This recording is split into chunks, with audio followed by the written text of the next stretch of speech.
Kakisha Ghafouri says his days are full of suffering now. His only son, 14-year-old Hasibullah, was killed by the blast wave of a nearby suicide bomb attack. He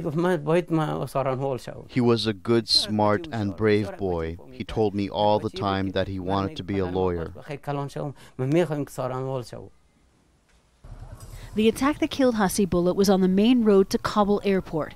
The target was a military convoy of foreign soldiers, but Afghan civilians were injured and died.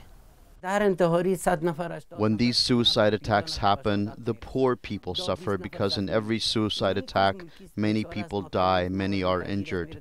It's all civilians, poor people like me, who are working for their families.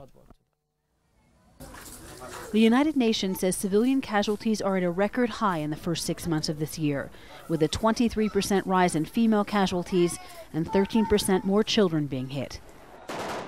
While anti-government fighters, including the Taliban, are responsible for 70% of all civilian casualties, the use of mortars and other indirect fire by pro-government forces meant they killed and injured 60% more civilians than last year.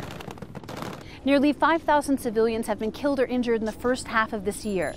The main causes: ground fighting, roadside and other planted bombs, suicide attacks, and targeted killings. Amid the continuing violence, the UN is calling for a new commitment by all parties to protect civilians from harm. It's too late for Hasibullah's family, trying to cope with the loss of a brother and son. Jennifer Glass, Al Jazeera, Kabul.